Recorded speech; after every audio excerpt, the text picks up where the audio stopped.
CM Manohar Lal ने अपने साप्ताहिक कार्यक्रम विशेष चर्चा के जरिए प्रदेश के किसानों से संवाद किया और इस दौरान उन्होंने किसानों की मुआवजा राशि समेत पराली जैसे कई खास मुद्दों को लेकर के जानकारी साझा की है। क्या कुछ कहा है मुख्यमंत्री ने, वो आपको सुनवाते हैं।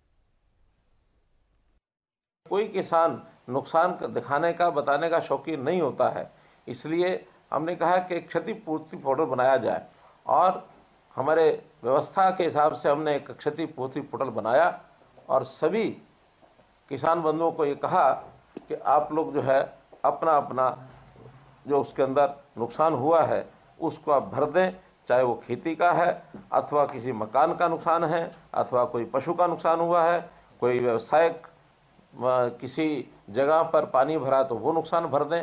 तो सब लोगों ने उस किसान को भरा है। तो आज मैं ऐसे सब बंधुओं से बात कर रहा हूं जिनका नुकसान हुआ और उनको हमने मुआवजा दिया है। दोबारा बिजाई के नाते से 50,000 एकड़ लगभग ऐसा क्षेत्र था जिसमें 7,000 रुपया प्रति एकड़ के हिसाब से हमने उनको मुआवजा दिया है।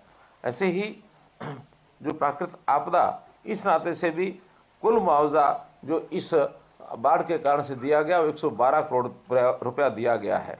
अगर मैं पिछले सब वर्षों की बात करता हूं तो ऐसा किसानों को जो दिया जाने वाला मुआवजा, मैं हालांकि मुआवजा तभी दिया जाता है जब किसान परेशान होता है, दुखी होता है, लेकिन पर्याप्त मुआवजे की जब हिसाब किताब लगाता हूं तो मुझे संतोष होता है कि हमने पिछले 9.5 साल में लगभग 11,000 करोड़ रुपए का मुआवजा दिया है। अगर मैं कांग्रेस के 10 वर्षों का हिसाब आपको बताऊं तो मात्र 1100 करोड़ रुपया दिया गया। 10 गुना एक प्रकार से मुआवजा हमने किसान को दिया है। संतोष की बात तो यह है कि पिछले दिनों में उच्चतम न्यायालय ने यह कहा है कि हरियाणा ने पराली प्रबंधन का जो कार्य किया है किसानों की सहायता करके, ये सराहनीय है। बल्कि पंजाब की सरकार को उन्होंने फटकार भी लगाई है। तो उस नाते से और हम जो किसानों को जो सहायता करते हैं उसका भी एक लाभ हमको मिला है और किसानों ने भी उसका सहयोग किया है।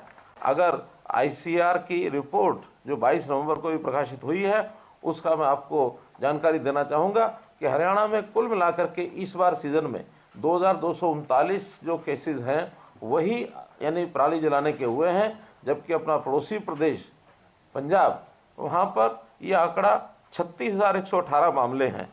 विदेशों में जाने के लिए ऐसे हमारे किसान बंधु वहाँ जाकर के अध्ययन करके आए कि किसानी किस प्रकार से और अच्छी की जा सकती है। इसके लिए भी विदेश भ्रमण की योजना भी हम बना रहे हैं कि कुछ किसान अगर जाकर के अध्ययन करके आना चाहते हैं उनकी व्यवस्था भी कर रहे हैं। अफ्रीकन कंट्रीज के साथ हमने बातचीत की, उन्होंने कहा कि हमारे यहाँ जमीन बहुत है, अगर आपके किसान हमारे यहाँ जमीन लेकर के और खेती करना चाहें तो वो भी हमारा स्वागत करने के लिए तैयार बैठे हैं। ऐसे कुछ किसानों को वहाँ जाने के लिए भी प्रेरित करेंगे। तो मित्रों, किसानों की मदद जितनी हमारे से हो पड़ती है उतनी हम करेंगे। कोई किसान नुकसान दिखाने का